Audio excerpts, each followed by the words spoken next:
Happy Wednesday, everybody. It is January 8th, 2025. And today I'm being called to do something else, to speak of something that happened today. I know that a lot of you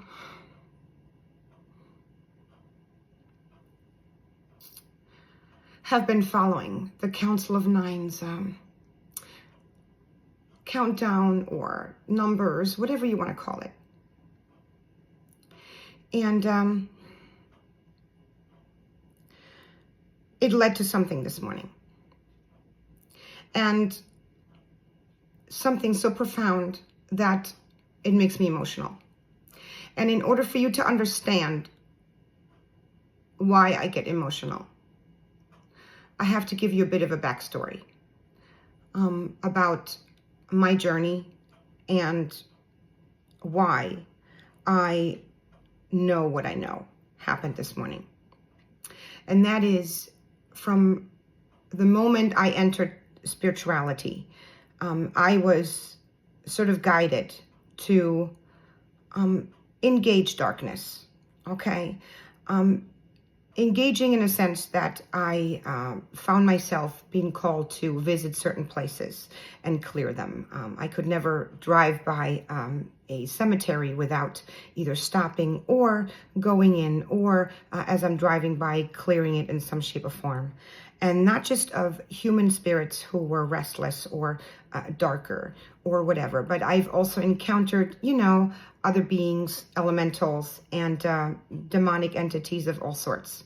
And just like there are light workers out there who have primarily engaged in repairing Earth's grids and doing all sorts of other work, okay, there are many different ways of serving humanity and the ascension.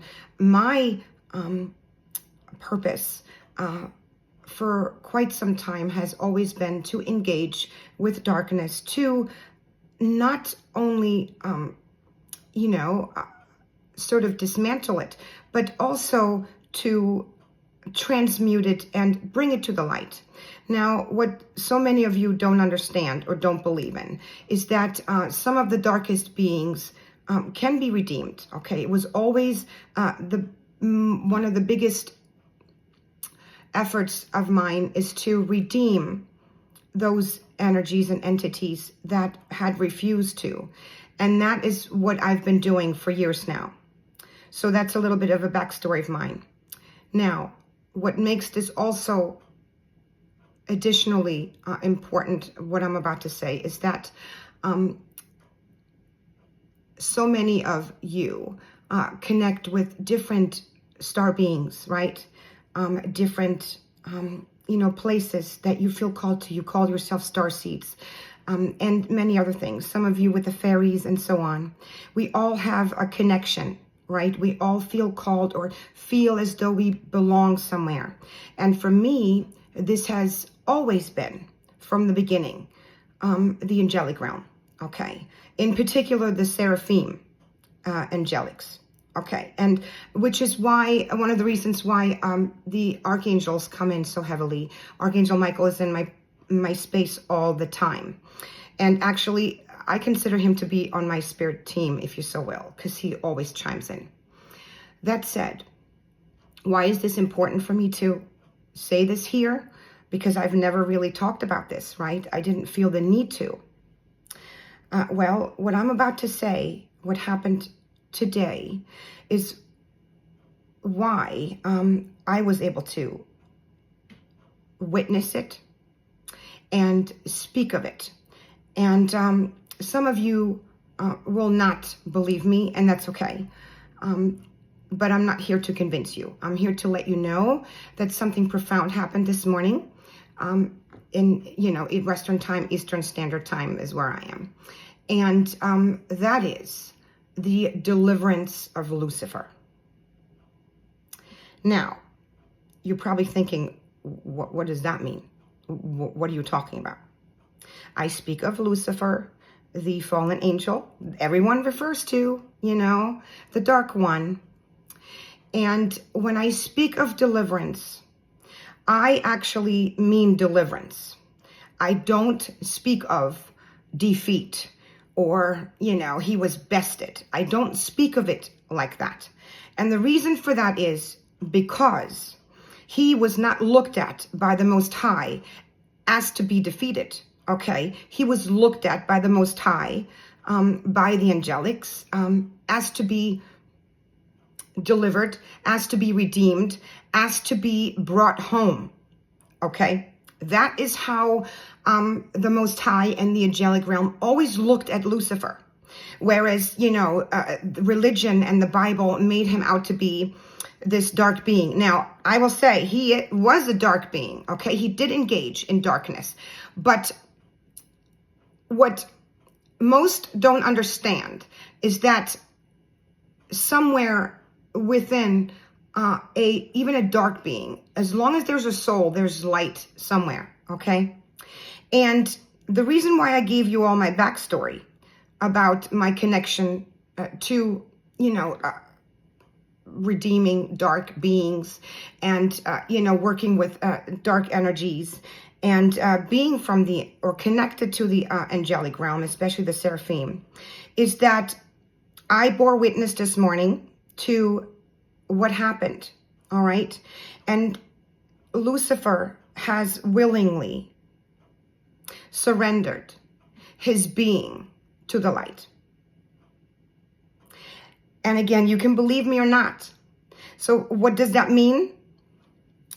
It means that those in the community, Satan worshiping community, will have a more difficult time because his essence is no longer in the dark realm. Okay, that's number one. Now, there are many other demonic entities that are still there, of course. How this affects them in long term, I'm not quite sure yet. I haven't been able to tap into this or get any information on this. However, I know that even their powers are going to wane, and I'm being guided to say this here. So they will no longer be as powerful as before because of the dark one no longer being able to sort of stand there as a pillar to those dark beings. Okay. Now, I want to be perfectly clear. When I say Lucifer was delivered, I saw him rise back to the angelic realm. And that was very, very special to me as my connection to the angelic realm. I was very emotional at this, and I'm not religious. But I felt and I knew that there was nothing, at least on my end, that could top this today. Because my soul recognized that for eons, I had tried and tried to get this to happen. And it never worked until now. Now, I will say this wasn't just an off-the-wall, spur-of-the-moment type of deal. There were, events leading up to this.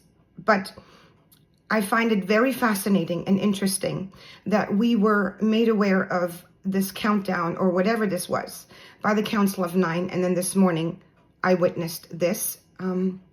I was asked to witness this. I was asked to be there and speak of it because I wasn't going to. I was not going to come on here and talk about it. Now,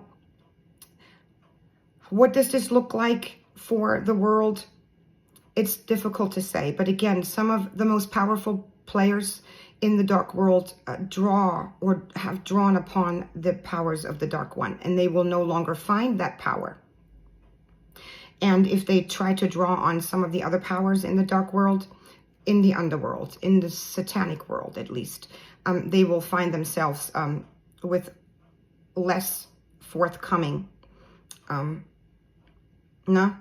beings working for them. That is my understanding.